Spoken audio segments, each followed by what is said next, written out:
The Facebook IPO is expected to value the company at close to $100 billion.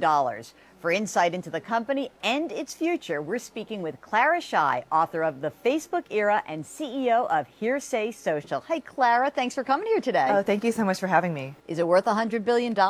Well, I'm not a financial analyst, but there's a lot of upside in Facebook. And what is that? Well, I think in the near term, we've seen them get really creative with new ad formats, such as sponsored stories. In the medium term, there's tremendous growth in terms of monetizing mobile and international. And then long term, I mean, just think about when Facebook gets into search or commerce or TV. And so when we think about Facebook now, we say 85% of the money they make comes from ads and 15% is other revenue. Do you expect that to flip around a little bit? Will it always be ads? I don't know one person who's ever clicked on a Facebook ad. Well, the thing is, right now, Facebook ads don't have intent. You know, when you Google something, you know that someone wants to look for a digital camera or for a cruise. On Facebook, people are interacting with their friends. But there's no reason why Facebook wouldn't be able to advertise on other websites or start to offer search of their own.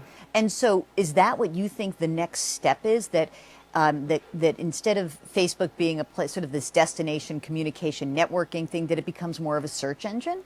Well, not necessarily a search engine, but if you just look at Facebook Connect and the platform that they've built, they have millions of different websites out there that use Facebook as a login mechanism.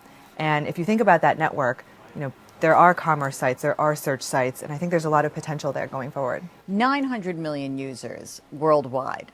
Are there going to be more users, or is it going to be that people will start to use it? Will there be better users? Because obviously not all 900 million are using it every single day, and there are some people who are addicted to it, some people not. You think the company needs to sort of build on the depth of the relationship rather than the raw numbers?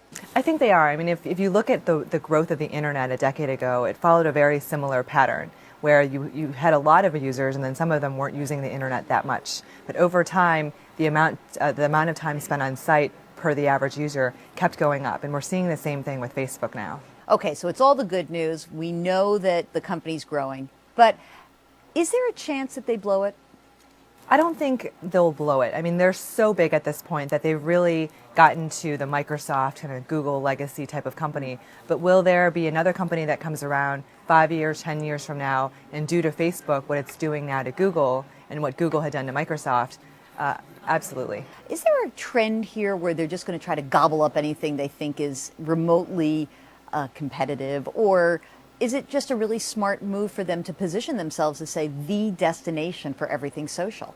Well, I don't know what the inside view was to that, but from the outside it appears like they were making an investment in photos and in mobile, and that's very much aligned with their core business. But if you look at how much Facebook has invested in their platform, it's clear that they want there to be other players in the space, be it Zynga or Pinterest or Hearsay Social. It hit your company, Hearsay Social. So I can't let you go without asking you. Well, you are very young and you are actually on the board of Starbucks. So what I need to know, very important, do you get free coffee for this? I wish I did. Darn it, not even a free cup of coffee? You get to be on the board, but not on a free cup of coffee. How is a company like Starbucks using social now? Well, I think Starbucks and many other Fortune 500 companies have realized that social is not only a great way to listen to what customers are saying and source new ideas, but actually have a conversation with them about interesting topics and engage them around the community. So, Clara, before we close up here, are you going to buy some Facebook stock at the offering? Of course. Oh, true believer. You're putting your money where your mouth is. Clara Shih, thank you so much. The CEO of Hearsay Social, the author of The Facebook Era, board member of Starbucks, and true believer in Facebook and social media. Thank you so much for joining us. If you want to follow the Facebook story, stay here at CBS Money Watch. Thanks for watching.